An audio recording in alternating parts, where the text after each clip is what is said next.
오늘은 에스겔 37장 골짜기 마른 뼈가 살아나게 된다는 환상으로 아주 유명한 성경입니다. 에스겔에서 다른 건 몰라도 이 얘기는 다 들어봤으리라 생각됩니다. 하나님께서 권능으로 임재하셨고 영으로 나를 데리고 갔다. 요한복음에 요한을 이렇게 성령이 데리고 다니는 것과 같은 묘사라고 볼 수 있습니다. 하나님의 임재 안에서 성령의 충만함 속에서 하나님이 그를 데리고 골짜기, 뼈가 가득한 골짜기로 데리고 갔는데 그 뼈를 보면서 에스겔에게 인자야, 이 뼈가 능히 살겠느냐 이렇게 말을 합니다. 그러자 하나님만 아시지요. 그렇게 대답을 했고 너는 이 뼈들에게 대언을 해라.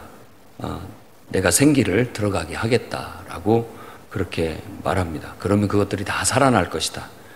명령을 하면 이 뼈가 서로 다 일어나서 서로 이렇게 맞아가지고 뼈들이 붙고 연결되고 그리고 거기에 또 거기에 힘줄이 들어가고 그 다음에 살이 입혀지고 가죽이 덮이고 맨 마지막에는 생기가 그 속에 불어 넣어지게 될 것이다. 그러면 살아나게 될 거라고 그렇게 에스겔에게 말하고 에스겔이 그 말씀하신 대로 그대로 명령에 따라 했더니 결국 그 뼈들이 다 살아나서 큰 군대가 됐다라고 그렇게 말합니다. 그러니까 그 환상을 보고 11절부터는 그 환상에 대한 해석을 더해 주는 겁니다. 그래서 마른 뼈, 골짜기의 마른 뼈가 살아나는 그런 환상은 어떤 의미냐면 11절에 이 뼈들은 이스라엘 온 족속이다. 이스라엘 온 족속이다. 라고 그렇게 해석을 붙입니다. 그리고 이 뼈들이 말랐고 소망이 없어졌고 다 멸절되었다. 그러니까 지금 이스라엘 백성의 상태가 이 마른 뼈, 골짜기의 마른 뼈와 같다. 골짜기의 마른 뼈가 지금 이스라엘이 나라가 망하고 포로로 끌려가서 거의 뼈가 마른 것 같이 다 죽어서 말라 비틀어졌고 그리고 소망도 없고 다 멸절된 상태이다. 그러나 너는 내 말처럼 대언, 그러니까 대언이라는 말은 예언이라는 말하고 같습니다. 그러니까 하나님의 말씀을 가서 그대로 직설법으로 가서 외치는 거죠. 하나님 말하시기를 이렇게 뼈들은 일어나라. 서로 연결되어라. 힘줄이 돋아나라. 그리고 살이 붙어라. 가죽이 덮여라. 이렇게 가서 명령을 하는 것을 말합니다. 하나님이 말씀하시듯 내가 직설적 화법으로 그냥 그렇게 말하는 걸 대언이라고 하는 겁니다. 그리고 맨 마지막에 명하는 것은 생기가 그 속에 들어가라. 이렇게 명령을 하게 되는 겁니다. 그러면 하나님께서 그 무덤을 열고 그 죽은 자들을 다 끌어내서 이 땅에 다시 돌아오게 만들 것이다. 그게 이제 큰 군대라고 얘기를 하고 있고 14절 말씀에는 내 영을 너희 속에 두어 너희가 살아나게 하고 내가 또 너희 고국 땅에 두리니 나 여호와가 이 일을 말하고 이룬 줄 너희가 알리라 라고 그렇게 말합니다. 그러니까 실제 마른 뼈가 살아나는 환상은 나라가 망하고 멸절한 이스라엘이 꼭 죽어서 뼈만 남은 그런 상태임에도 불구하고 하나님께서 그 민족을 다시 다 끌어모아서 흩어진 민족들을 다 끌어모아서 그 영혼들을 다시 회복시키고 살려서 이 땅에 돌아와서 이 땅에서 다시 한 민족을 이루고 한 나라를 이루고 한 왕이 세워져서 영원한 나라가 될 것이다 라는 그런 환상과 해석의 의미를 갖고 있다라는 겁니다. 그래서 15절부터 이야기는 두 막대기, 한 막대기에는 유다라고 쓰고 한 막대기에는 에브라임이라고 쓰는데 에브라임은 북왕국 이스라엘을 말하는 거예요. 이스라엘이 전체를 통칭하는 용어이기 때문에 이스라엘이라는 말보다도 북쪽을 에브라임, 그러니까 북쪽 10개 지파의 가장 대표격인 에브라임을 이름을 붙여서 쓰게 합니다. 둘 다 이스라엘이에요. 근데 한쪽은 똑같이 이스라엘이라고, 이스라엘 족속이라고 쓰지만 하나는 한 막대기는 유다, 또 한 막대기에는 에브라임이라고 써서 그 막대기를 서로 이렇게 연결시키라고 하는 그런 상징적인 행위를 통해서 하나님께서 결국 나라를 회복하실 때, 이스라엘을 회복하실 때는 두 나라가 아니라 한 나라가 될 것이고 다시 나뉘는 일은 없을 것이다. 그리고 다윗과 같은 한 왕을 세워서 그 왕이, 한 왕이 통치하는 한 나라가 되게 할 것이다. 그때는 죄악으로 더 이상 더럽혀지지 않게 될 것이고 그때는 자자손손 이 땅에서 영원히 거주하게 될 것이고 다윗이 영원한 왕이 될 것이고 화평의 언약, 영원한 언약을 맺어서 견고하고 번성하고 또 내 성소가 이곳에 영원히 함께 있을 것이다 라고 말하면서 열국이 그때에 내가 여호와인 줄을 알게 될 것이다 라는 그런 미래의 비전과 환상을 보여주게 됩니다. 이런 것들이 바로 예언입니다. 그래서 마른 뼈가 살아나는 것이라는 그런 환상은 후에 죽은 자의 부활이라는 그런 것과 연결이 됩니다. 다 땅이 죽은 자들을 내어주게 될 것이다.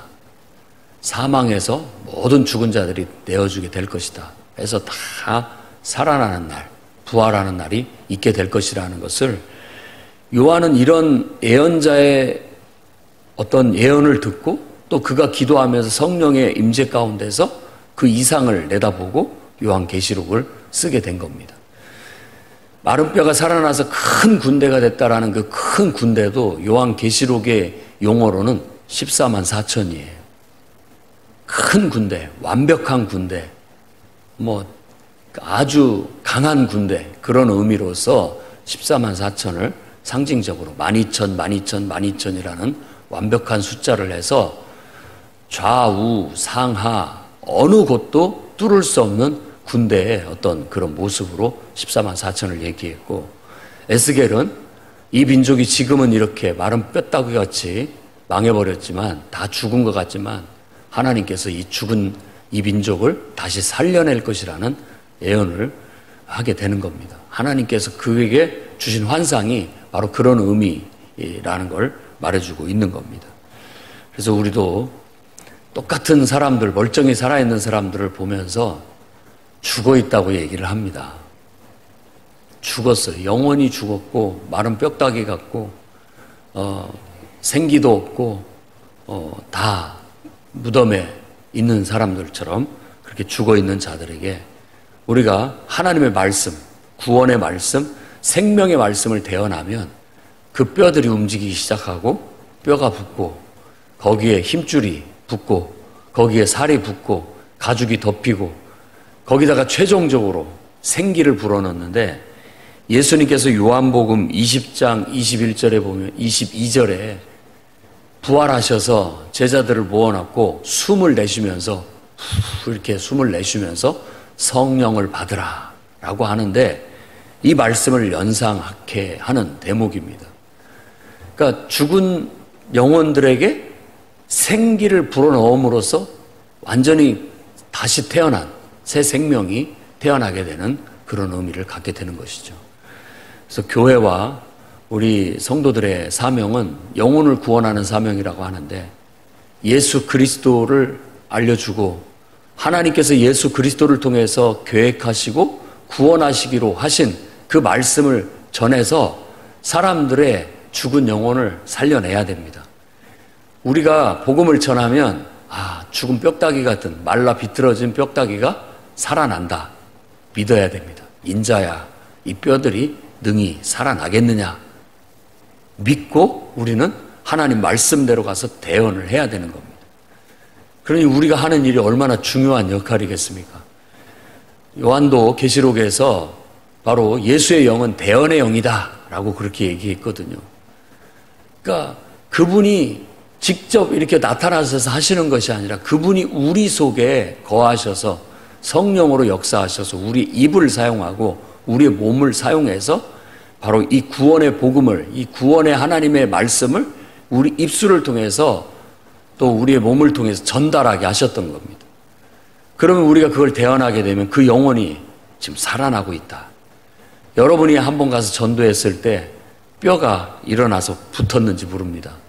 아직은 살아난 게 아니죠. 실망하고 낙심할 일이 아닙니다. 또 누군가가 가서 그 영혼을 말씀을 전하고 전도하면 거기 힘줄이 붙게 될 겁니다.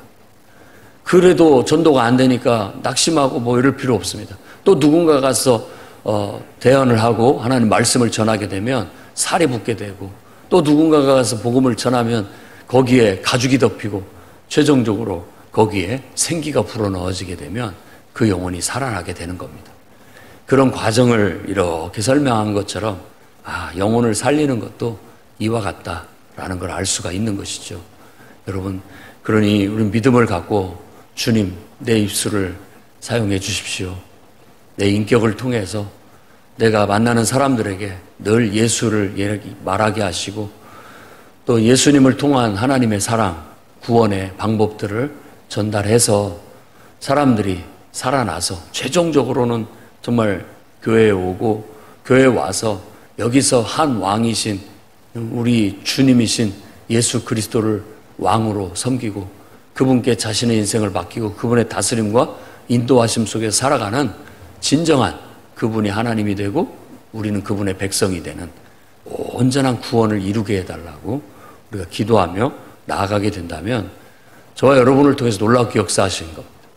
그러면 한번 묻겠습니다. 에스겔이 이 마른 뼈들을 살려냈습니까? 하나님이 하셨습니까? 우리가 주의 일을 하는데 우리가 하는 겁니까? 하나님께서 하시는 겁니까? 그저 우리는 주님의 말씀을 대언할 뿐이고 주님이 하라는 대로 순종할 뿐이고 그 모든 역사를 일으키시는 분은 하나님이시라는 겁니다. 그러니까 우리가 그 결과라든지 뭐 이런 것들을 염려하고 내가 하는 것처럼 하는 것이 아니라 하나님 말씀하시면 하겠습니다. 그래서 순종하는 것이고, 그리고 그 결과는 하나님이 하시는 것이니까 하나님께 맡기고, 하나님이 살아계시고 성령으로 역사하심이 놀라운 일들이 일어날 수 있다는 걸 우리는 믿고 그냥 순종하는 데 집중하는 것이 청지기로서 또 하나님의 일꾼으로서 우리의 마땅한 태도라고 볼 수 있습니다. 그리고 요한복음에 요한이 20장 22절에 예수님께서 숨을 내쉬며 성령을 받으라 말한 것처럼 성경 곳곳이 누가복음도 마지막 장에 예루살렘을 떠나지 말고 위로부터 능력이 비올 때까지 이 성에 머물러라 이렇게 얘기를 했고, 그 다음 편인 사도행전에서는 바로 성령이 너에게 임하시면 너희가 권능을 받고 온 유대와 사마리아와 땅끝까지 이르러 내 증인이 될 것이다 라고 말했고, 오순절날부터 약속대로 하나님께서 성령을 선물로 부어주시기 시작해서 지금까지 복음을 전파하는 곳에 또 복음을 전하는 곳에 복음을 듣고 순종하는 자들에게 성령이 임재하시고 역사하시는 일이 계속되고 있는 겁니다. 그래서 우리는 영혼을 교회로 인도하는 데에도 아주 이건 지금 마른 뼈를 붙여서 살을 붙이고 결국 교회로 인도하는 것이고, 교회에 오면 이 영혼을 기도해서 성령 받게 해야 됩니다. 성령이 그에게 임하여 그가 진짜 살아나서 거룩한 하나님의 군대가 되고 하나님의 백성이 될 때까지 우리의 사역이 이루어지는 겁니다. 그래서 복음을 전하면 그들을 우리 모임으로 인도하고 여기에서 믿음을 고백하고 세례를 받게 하고, 그리고 그 영혼을 위해서 같이 기도해서 성령 받기를 위해서 기도해서 성령 충만함을 받게 하는 것. 그러면 성령을 받았다면 이제 그가 성령의 인도하심을 따라서 자기가 성령의 인도하심을 순종하며 살면 되는 거예요. 그때는 어느 정도 이제 스스로 할 수 있는 것, 이제 관리 감독만 해주면 되는 정도가 됐다고 봐야 되는 겁니다. 교회 사역은 바로 그런 영혼 구원 사역이라는 걸 잊지 마시고, 요한복음의 3장에 사람이 거듭나야 된다라는 것에 대한 이야기가 바로 에스겔의 이런 이야기들이 다 거듭나는 겁니다. 마른 뼈가 살아나는 것, 거듭남에 대한 얘기인 거예요. 오늘 여러분들이 혹시라도 여러분들의 영혼이 메말라 있고 여러분들의 영혼이 지금 다 생기가 없다면 다시 성령을 회복하고 성령의 충만한 그런 속에서 여러분들이 하나님의 음성을 듣고 성령의 인도함을 따라 나아가는 생동감 있는 그런 신앙으로 회복되시기를 바랍니다. 그래야 원수 마귀를 이길 수 있고 귀신의 역사를 우리가 이길 수 있고 또 여러분들의 육신을 초월해서 하나님 뜻을 순종해낼 수가 있게 되고 또 우리 힘으로가 아니라 하나님의 놀라운 표적과 기사들이 나타나서 영혼이 구원받는, 영혼이 변화되고 회복되는 그런 역사를 이루어 나갈 수 있다고 확신합니다. 오늘도 골짜기의 마른 뼈가 살아나는 역사가 저와 여러분을 통해서 일어나기를 주님의 이름으로 축원드립니다.